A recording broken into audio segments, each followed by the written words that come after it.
I still remember in my memory Pope Kyrillos sitting on a chair, and we are coming with all the crowd to bless us. My family told me that is, we offer you to Pope Kyrillos to bless you, and he put his hand on your head and said, "This is a blessed boy." Well, he was not wrong there.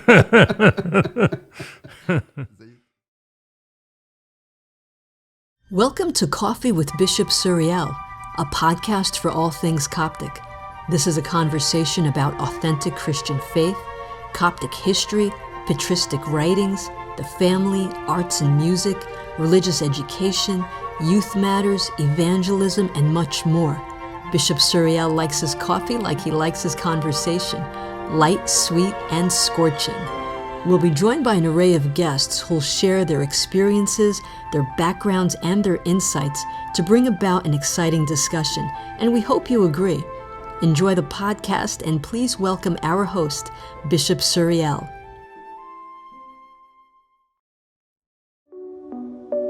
As we're celebrating an amazing milestone in the history of the Coptic Church in the United States, the Silver Jubilee of Metropolitan Serapion's ministry in Los Angeles, this will be part one of a 4-part series. Here's His Grace and our very esteemed guest. Your Grace?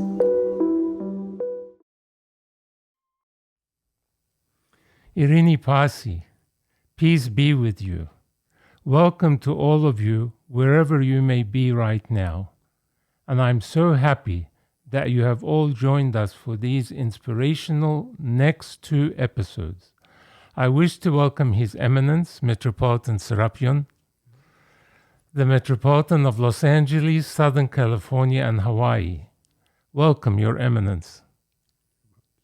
It is truly an honor to have you grace and bless this podcast. My congratulations on your Silver Jubilee anniversary this year. It is an important milestone in the life of this blessed diocese, and we all look forward to celebrating fully with Your Eminence very soon by God's grace. Before I begin my conversation with His Eminence, I would like to make a few introductory remarks. Copts began immigrating to California as early as the 1950s, but it was after the 1967 war with Israel that larger numbers arrived. Soon afterwards, the Coptic families felt the need for a priest. Father Bishoy Kamel arrived in November of 1969, and the first church of St. Mark was purchased in May of 1970. After laying a solid spiritual foundation, Father Bishoy returned to Egypt after 10 months and was followed by Father Tadros Malati, who continued laying further important foundations for the pastoral ministry. After a further 2 years and the return of Father Tadros to Egypt, several more priests were sent to Los Angeles, and the ministry began to flourish from there, as I'm sure we will hear further about this fascinating history from His Eminence. A defining moment took place on December 23, 1995, when a new diocese was established and a permanent bishop was enthroned. That is, of course, His Eminence Metropolitan Serapion. His Eminence has led the Diocese of Los Angeles, Southern California, and Hawaii faithfully over the past 25 years. He has served with great wisdom and zeal. His Eminence's vision is remarkable and distinguished with innovation, while at the same time preserving the faith and tradition of the Coptic Church. He is known as a deep thinker and a lover of church history. He looks back at history in order to see what lessons can be learned for the present and the future. This man of God places the pastoral needs of his flock as a top priority in his ministry.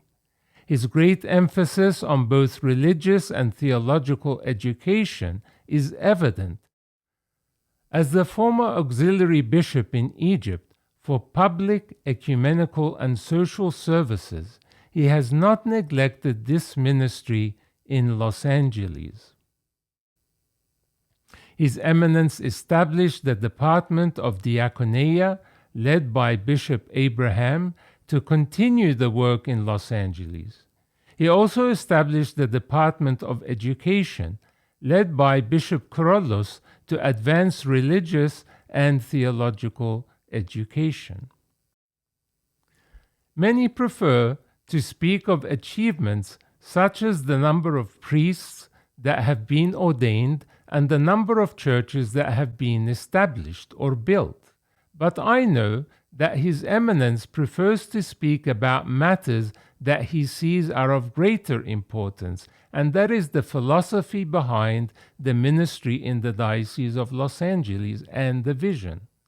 Not only this, but what are the principles upon which the ministry here is founded? For example, His Eminence is always alert to the various pastoral needs of his community and introduces ideas without imposing them upon everyone, but allows these ideas to develop and to see if there is, after some time, a general acceptance of the idea. His Eminence saw that there was a pastoral need to introduce parallel churches that only have English services to the growing number of young people and couples where one spouse is not of Egyptian background and do not speak Arabic and have grown up within a different culture, that being an American one. These parishes also serve as mission parishes, reaching out to the wider American community. So we see many American Coptic churches in Los Angeles, for example. The need for many of these families to celebrate Christmas on December 25, and he accommodated for this possibility without breaking the essence of the faith. Another pastoral need that was needed was how can females have a fuller role in the liturgy, and this was done in an innovative way without breaking the traditions of the church, to grant those interested a special uniform and to lead the chanting of women with the congregation responses. Let us take a short break, and I'll be back to give you a brief background about His Eminence before we begin our conversation.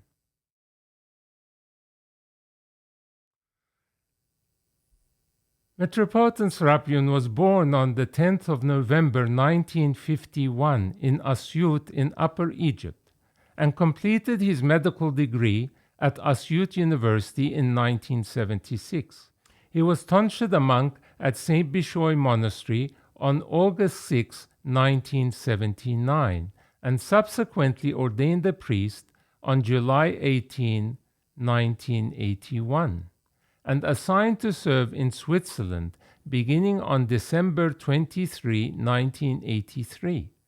He was then ordained as an auxiliary bishop for the Bishopric of Public, Ecumenical, and Social Services on June 2, 1985, and enthroned as Bishop of Los Angeles, Southern California, and Hawaii on December 23, 1995. On February 28, 2016, he was subsequently elevated to Metropolitan. He completed a partial study towards a Master of Divinity at the University of Edinburgh, researching the effects of Protestant missionaries on the Coptic Orthodox Church in Egypt in the early 20th century. Perhaps a conversation we can have on another episode, Your Eminence. He has published several books and a wide variety of articles, particularly in the official church magazine El Karaza. He was appointed to many important positions, too many to mention all of them here. A member of the Central Committee of the World Council of Churches, as well as the MECC, the Middle East Council of Churches, and he was also vice president of the All African Council of Churches. He has also played a significant role in the theological dialogue with the Eastern Orthodox churches and is the founder and president of St. Athanasius and St. Cyril Theological School in Los Angeles.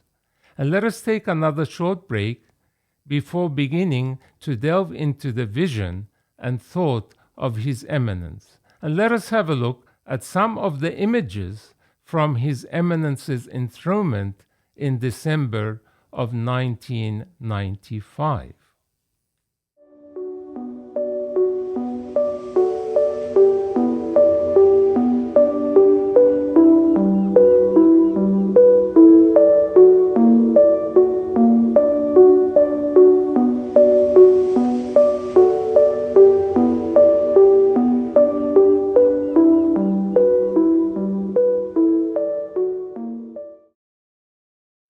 Welcome back, Your Eminence. Thank you. And it is truly a great honor to have you bless this humble podcast. Well, I'm sure those images of the enthronement bring back many memories for Your Eminence. In your enthronement speech, which you gave in both English and Arabic, Your Eminence focused your message on the importance of love in ministry, the love of God for humanity, the love of humanity towards God, and the love of humans towards each other, and you encourage the congregants to read the first epistle of St. John. So why was it essential to convey this message at the outset of your episcopal ministry? Firstly, I wish to thank Your Grace for inviting me for this first episode of this great project, Coffee with Bishop Suriel podcast. Thank you.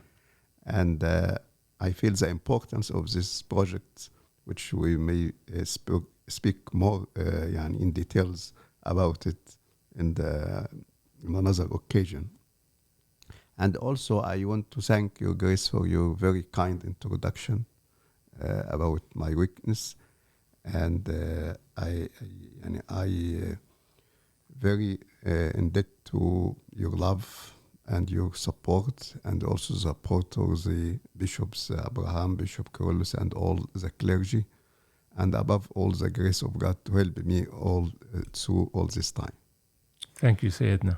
Regarding your questions, yes, I came as a bishop for this diocese in very special circumstances, because it was not the plan that is Southern California and Hawaii to be a diocese. The plan was to be an archdiocese under His Holiness. But for certain reasons, which I don't go in details, but briefly before the difficult situation which existing in this area at that time. So His Holiness Pope Shenouda of blessed memory, he changed the plan and formed this diocese, which that's why it is only Southern California and Hawaii, not all California, because there was a plan to have another diocese from North California until Alaska, called the Diocese of the West. So I came on my background, that is, I am coming for a difficult task. And before coming here, I asked my father of confession, His Grace Bishop Sarah Bamon, of blessed memory, what advice to give me. And Ambassador Bamon used to give very short advices and very impressive and inspiring sentences. And very deep at the same time. So he said to me in Arabic, افرش قدامك محبة تلاقي محبة. يعني if you offer love, you will receive love. Yes. So I didn't think about, because I know many details, because I used to come with His Holiness in the visits. So I didn't focus on what kind of plan I have to do or how to solve this problem. But let us take this advice and try to project the image of a father who loves his clergy, who loves his people, who sacrifice for them as I can. And definitely I will get a response of this love. And my understanding, and this is our Christian love, is based on God. God is love. And he loves us, and we act by loving him. And if we have really love of God in our heart, then we will love one another. That's why I took this triangle from the first letter of St. John to explain it and offer it as this is my message for you. And I'm sure that after 25 years now, I feel the love of the people, I feel the love of the clergy, and I hope I offered them love as they expected me to do. I think there's no doubt about that. Your Eminence, your personality exudes love in everything that you do and in the way that you deal with everyone in a very wise way. So that was really a beautiful message to begin your Episcopal ministry here in Los Angeles. In your message, you also spoke about youth as the future of the church, the importance of ministry to families, and that in fact, in developing the family, then we consequentially also develop the church. And your Eminence also mentioned the importance of the connection with the mother church. So can you briefly elaborate on why you focused on these three matters at that time? It is based on my experience with His Holiness Pope Shenouda, of blessed memory, in visiting the many churches in Europe and America and Australia in his visit. Because I was blessed that His Holiness chose me, His Holiness Pope Shenouda chose me to accompany him in all his visits outside Egypt since his return after this time in the monastery in Amba Bishoy. So I visited with him many churches, many pastoral visits he did, and I saw how he's dealing with the people. And I always heard from him his famous sentences: "Church without youth is church without future." Yes. And the response came to him, and also youth without church, youth without future. Yes. And how he talked, of course, your Grace, aware about that and heard it several times. And how he told that is the problem of the youth starts from childhood. And he spoke about the family, that is the child is come for half an hour for Sunday school, but the rest of the week with you is focused on the family. Yeah. And usually in these trips, also Metropolitan Bola, he used to come with us, and he focused on the ecclesiastical council and the case of the family, أحوال الشخصية. Yeah. His Holiness joke with him, يقول الأحوال الشخصية. And I see how when arrive any place, Amba Bola leave us and focus all his time, and we didn't see him again until we leave this place to another trip. So it gave me an idea, of course, about the importance of the family, and also how the families in the land of immigration are facing a lot of challenges.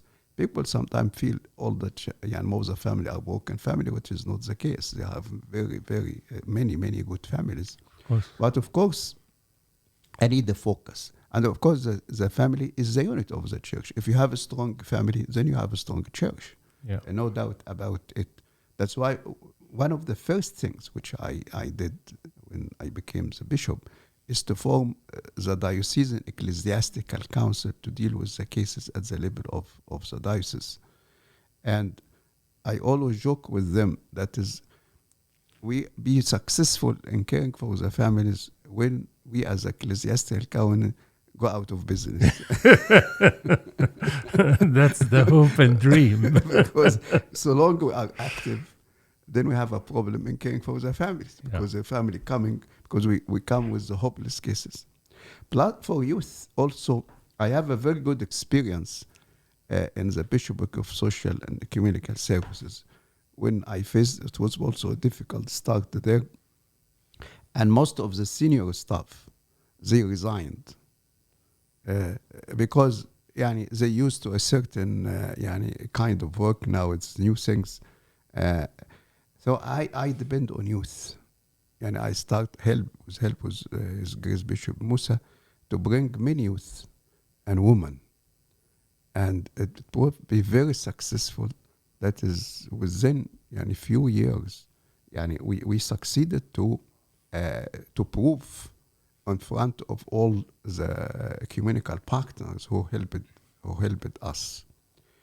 And of course, among these youth who served with me from this time, it was in 1985, Amba Abraham, Abuna Mauritius, and Abuna Bishop Kamil, and many of them.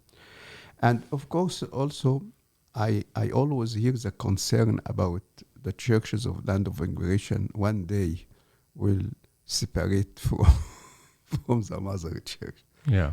And it was very, to decide to have a diocesan bishop outside Egypt, in America or Europe, was not an easy decision. It took time thinking. And one of the concern was, what about if these bishops decide to separate? Yeah. So that's why I focus, and I consider the connection with the mother church is very important. And so I put in my mind how to strengthen this link with the mother church, not only at the level of administrative part, which definitely are in inseparable part from the mother church, but also at all level. I started by youth, send the youth there. All the priests, and almost all the priests, I decided that is the 40 days, the new priest to stay in a monastery in Egypt, even though there is a monastery here. So that's why I felt it is very important that is this new diocese to strongly connected with the church in Egypt. Yeah, I think you're absolutely right, Your Eminence, that we must not cut off that umbilical cord between us and the church in Egypt, and with His Holiness Pope Tawadros II and the Synod and all of that life, that started 2,000 years ago, and that beautiful tradition. We must feed this and enrich our communities abroad with all of that spirituality that came from the Mother Church. So yes, that was so important. So let us now go back to look at some early history and background. Can you tell us a little about Asyut around the time of your birth in the early 1950s, and your early childhood and what you remember from that? I was born in Asyut while my family was not living in Asyut. And my family, my father, he was a medical doctor and he was working near El Mansoura. But the system at that time, that is when the mother get pregnant and about to give birth, to go to her mother. And my grandmother, maternal grandmother, it was in Asyut. So that's why my mother has to travel to Asyut to give birth and go back to where she was living. And the same system for her sisters, because there are 6, 5 of them were outside Asyut. So that is the system was at that time. That's why I was born in Asyut. But later on, my family moved, and my father worked in near Asyut, and then we moved to Aswan. So I didn't spend a lot of my childhood in Asyut, just few times after my birth, Right. and maybe another 2 years when I was in the beginning of the elementary school. But my memory about Asyut is more when I went there to study in the university for the medical school. Yes. And of course, at that time, Asyut was a center for many Christian, big population of Christians there in Asyut. And you notice it on Sundays when most of the pharmacies, for example, are closed. And that's why they have to have in turn one pharmacy to open, because almost all the pharmacies at that time owned by Christians. And I noticed also the tension which existing in Asyut between the Orthodox, Catholic, and Protestant. Right. Because Asyut was a center of the mission of the Protestant and of the Catholic, and so I see this tension. But I was involved in because I was serving system in Aswan before.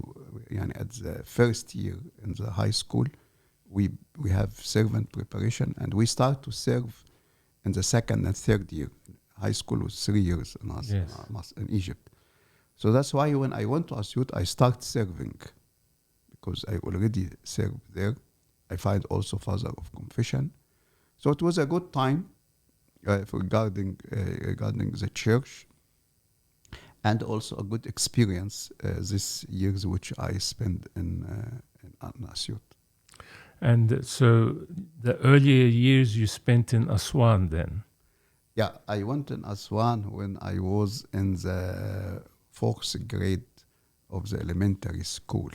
I was 10 years old. And that is the beginning of being in Aswan. Yeah. Until I finished my studies, high school, went to Asyut, and came back, worked in Aswan until I left to the monastery. So almost most of my life in Aswan. Yeah. And Aswan is a very beautiful city. So do you have any memories from there? Of course, a lot of memories. If you could share a few of them, would be wonderful. Of course. Aswan at that time, people are very close to each other. We used to go to Cairo and come back in the train. So after Luxor, the people remaining on the wagon in the train, most probably we know each other. Because we know each other in Aswan. And of course, the time of building of the high dam, it was a time when we have a lot of visits of President Nasser. So we have nice memory or funny memories, because when Nasser visit Aswan, usually come with some visitors like Khrushchev or Lai of China, and they go in a procession on the streets.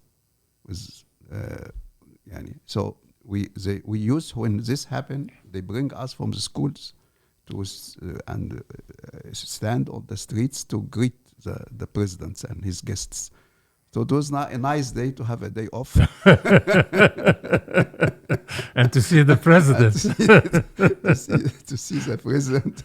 And also because many Russians experts there, so they make all the public transportation free in Aswan. We saw the Russian families who used to come, and they have places to live, but they come also for the market. So we exposed to the foreigners, also many tourists to come to Aswan. The church was very active in Aswan, and then the coming of His Eminence Metropolitan Hydra in 1975. So it was a new beginning in the service in Aswan, when it started to be organized and the church to be working together. And I see how the influence of a diocesan bishop. Because before that, Aswan was a part of the Diocese of Luxor and Aswan. So the Metropolitan stayed in Luxor and just come once a year. So we don't feel that is, we feel that the bishop is a priest. But now, so there also different between the churches, different systems. I know there was 2 churches in Aswan, St. Mary and Archangel Michael, and every church has youth meetings, like a competition. And so when the ambassador came, we started to organize the service. So I felt the importance of the existing of the diocesan bishop there. Yeah, that would have been a very interesting experience, definitely. So what was your childhood like, and where were you living in this? Were you living in the same city, or did you move to different parts of Egypt in the first part of your life? when I was born in Asyut, I spent my early childhood till say مثلا the beginning of elementary school with my family near El Mansoura, and I remember from this early childhood going to San Damiana celebration, المولد, Yes. San Damiana, and bring things from there. So it was, of course, at that time it was different than today. We're speaking about 52, 53, very early. But what was the type of festivities at that time compared to how this has developed recently, for example? طبعا احنا what we remember of this is the sweets which we bring from حلاوة حمصية حلاوة فلانية ده اللي نفتكره يعني إن في مولد and we go there and we spend nice time there.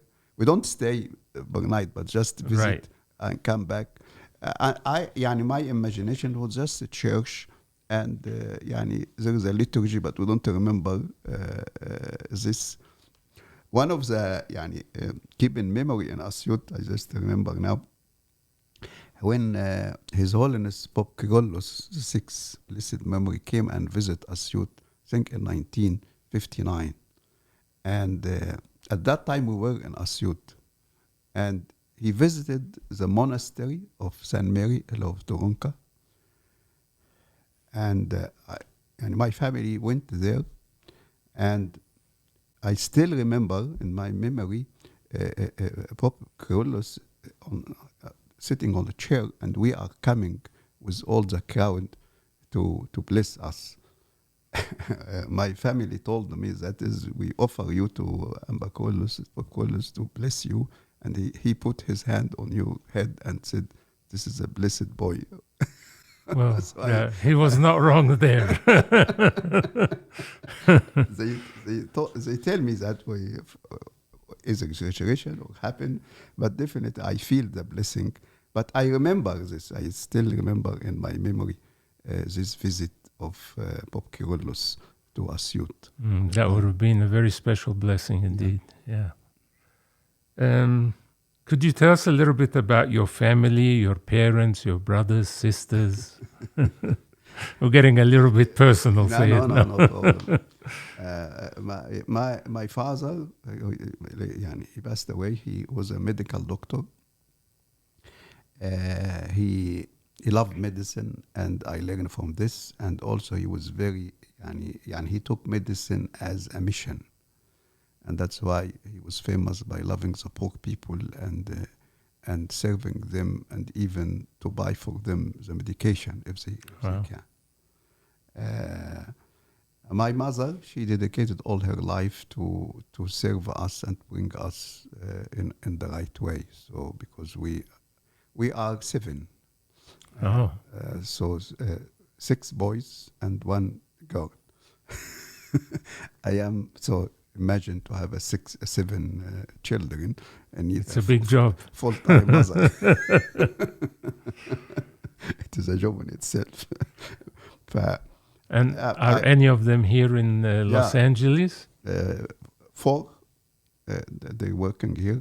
The one in Aswan is maybe he will move later on here. And the sister, she married, but now she moved with her children who grew up and live with them in Ohio. So the girl, she get married. I am number 3. My sister is older than me. She get married to a medical doctor, and then the 6 of us, 2 medical doctor, 2 pharmacists and 2 engineers. But then one of the pharmacists, he didn't like pharmacy. After working as a pharmacist for 10 years, he studied medicine here in America, and he now a medical doctor. That's wonderful. now we're more medical doctors. And I left medicine and went to the monastery. Yes, we'll talk about that in a little while. Can Your Eminence tell us about a memorable teacher that you recall and what makes him or her stand out? I remember when I was in elementary school in Aswan, in 4th or 5th grade. We use in the public school when we have the religion class, that is, they let the Christian to go out and go to the playground because usually there is no teacher to teach us in the religious class. Because Muslims, they have the teacher usually is the teacher of Arabic, but for the Christians, because we are of course the minority, until they find a teacher for us. So I remember one of our college pupil was in the same age. Her name called Samia. I just remember his first name. I don't lost contact, of course, since time. But she's young girl in our age, 10 or 11. She used to bring us, instead of leaving us playing in the playground, and come and to read the Bible and try to give us a religion class. So I was impressed by that, and of course it gave me an idea about the pastoral care and how this young girl, which in our age, took care to bring us together, because in elementary school we are mixed school, boys and girls, to bring us and to teach us and to lead us in Bible study. I remember one of the Bible study, which I still remember till today, when we were reading in Matthew 4, just put, and when we reached to verse 12, in English it say, now when Jesus heard that John had been put in prison, he departed to Galilee. In Arabic بتقول ولما سمع يسوع أن يوحنا أسلم. الأسلمة عايزة تشكيل، فاحنا قريناها أسلمة، فبنقول فلما سمع يسوع أن يوحنا أسلم انصرف إلى الجليل. أسلمة يعني became مسلم. فقعدنا احنا ناخد discussion. طب how يوحنا John became a Muslim? It is before Islam.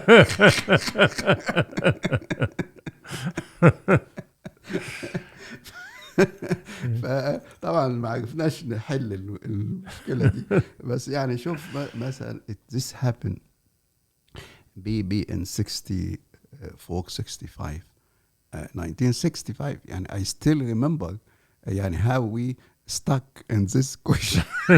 And it was just a small diacritical mark that made the difference. The another teacher, which when I was in preparatory school, the junior high here, so I have a teacher of Arabic. This teacher, I don't remember his name, I lost memory of his name, but I remember him. He was not just a teacher to teach his Arabic language, but also teach us literatures. And he used to be a disciple of Al-Aqad, one of the great writers. And Aqad born in Aswan and lived in Aswan for a while. In what decades or what period? In 20s or 30s of last century. But he, and now we are talking about the 60s. Yes. And this teacher encouraged us to read more than just what we study. And that's why I like to read when we, after that in the high school, when we get to study about book of Al-Aqad, Abqarit Omar. For me it was very interesting because I learned from this teacher in how to read literatures and not just to take Arabic just to pass the exam. But one of the things which he taught us is debate. He used and issues to be in public life, and he come and presented and bring two to debate. And at that time, Al Habib Bourguiba, the president of Tunisia, he spoke about why we don't have a peace treaty with Israel. And of course, in the 60s, a blasphemy. And they attacked him. And this teacher came to us. Of course, you heard about what Al Bourguiba is calling. Why we not have a debate about this? Whether it's good for Arabs to have a piece of Israel, it's not bad for Arabs. Of course, the outcome is clear. Should not. But still a very brave move from the teacher to even think of such a debate at that time. Yeah, and it was an Nasser time. So it shows me to take the side of to have peace with Israel. And we have the debate. So we learn from him how he taught us and how to debate. And and also to listen to the other opinion and try to be objective, try to be quiet, not to be nervous. And these things in this age, it was very important for us, and it influenced my personality after in accepting to listen to the others and accepting to have a debate and explain the reason for any things to decide. Yeah, because, that was a very enlightened teacher to think in this way, because I imagine back at that time, most of the teaching would have been by rote learning and just one direction from the teacher to the students. So for him to think in this way and to teach in that way, I think is really wonderful. Yeah, and it must have been very beneficial for Your Eminence. Mm. So could you tell us a little bit, Your Eminence, about your education and where you completed it? Not just your medical education, but I know that after you became a monk and you went and studied several courses as well. It would be interesting to hear a little bit about that as well. Yeah, in the monastery, it was blessed to be in the monastery when the time of His Holiness Pope Shenouda. He stayed because of the decision of President Sadat. And of course, you know that the monastery was closed and no visitors. And His Holiness Pope Shenouda, he started for us theological school for the monks. And I did for that, for my theological upbringing. And he every year to give us lecture. There are books to read. Of course, there was no exam at the end, but was a time when I go to read more than just the spiritual or just history, but to read because most of his teaching at that time about comparative theology and theological issues, dogmatic issues. Added to that, also I was blessed that is His Holiness to choose me to be to take care of his health. So, and he always said, "This is my private doctor." So, I used to go and stay time with His Holiness, and I used this time to ask questions. And His Holiness, of course, taught me, and then he took me to his library and gave me books. So, like a private lessons to help me to develop in our understanding of theology. A great privilege indeed. Not many people would have had that opportunity. Yeah, of course. I was blessed to be with a person like Pope Shenouda to learn from him privately. And then when I went to Switzerland, after I took 6 months study of German, I joined the theological school in the monastery because to serve there, I was not be able to bring me a visa as a priest. So the monastery helped to give me a visa as a student. So I studied there, but for a short time. After, because I have to go back to be ordained a bishop in 1985, so I just spent 1.5 years in Switzerland. And then I went to Cambridge with a recommendation with His Holiness. I took a course. They have like free study. You choose a subject, they assign a professor for you, and you study this. You have access to the library. So it was 1 month when I did a research about Reformation and the Counter-Reformation, this time between the Reformation and how the Catholic responded to it. Then after that, I started a more organized study in the Center for Study of Christianity in non-Western world in University of Edinburgh, under the guidance of Professor Andrew Walls, who was the director of that. And it was my thesis is about that, as Grace mentioned in the introduction, about the influence of the Protestant missionaries on the Coptic Church in the first half of the 20th century. That is the major regular studies for me. Other than that, it's my reading.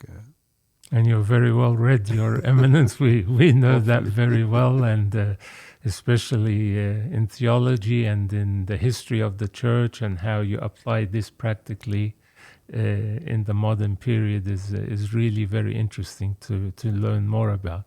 How did you find studying the German language? I liked it because it have very clear rules. The grammar is difficult, but I like things which is very clear. And English, you can pronounce a word differently. You don't. What is the rule of pronunciation in English? Yeah. But in German, you pronounce it as it is. So it's very clear about the pronunciation, about the grammar, which is difficult. But I was blessed to be in a monastery, the Catholic monastery, Kloster and Zeal. And this helped me because living among monks who speak German, so I can practice the language without any embarrassment. When I cannot practice with the Copts, we will easily speak in Arabic. Yeah. So I spent almost the whole week going to school. So I went to study in a school, not just pick the language. German cannot pick it. You have to go to school study. Right. And the Swiss is very strict in the teaching. I have go to intensive school. So in 3 months you have the basic period, and then the middle, which enable you, if you complete a 6 months study every day except of course the weekends, and 4 hours a day, and you have to study at least 2 hours to continue, and at the end of every month there is exam. If you don't pass the exam, you cannot go to the next month. And so it was very very tiring, but it was very good, and it helped me to after this to join theological school. I can, of course, pray in German, can give sermon in German, but with the paper in front of me. Yeah. Even I was invited in some occasion to give a lecture in German, but I was helped by Dr. Samir Girgis, who helped me to write when I go to give a lecture outside.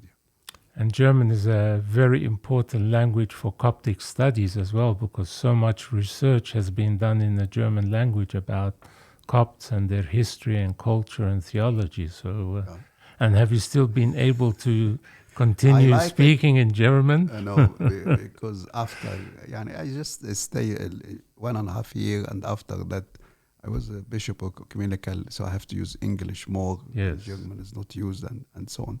But I still love it. And the problem was that is the Swiss people, they speak a different German, Swiss German, and different than the Hochdeutsch, the High German. زي العامية والفصحى. Right. Be sure to tune in next week for part 2 of this 4-part series of the Silver Jubilee of Metropolitan Serapion's ministry in Los Angeles. His Eminence himself will be here to share some memories, relay some wisdom, and give some insight. It's one you won't want to miss. To join the conversation, please visit our website, coffeewithbishopsuriel.org. And don't forget, after you listen, you can really help out by rating the show.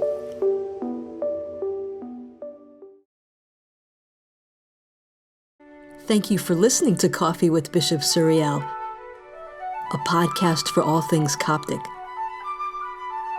To join the conversation, please visit our website, coffeewithbishopsuriel.org. And always remember, the best way to start any morning is with God and a cup of coffee.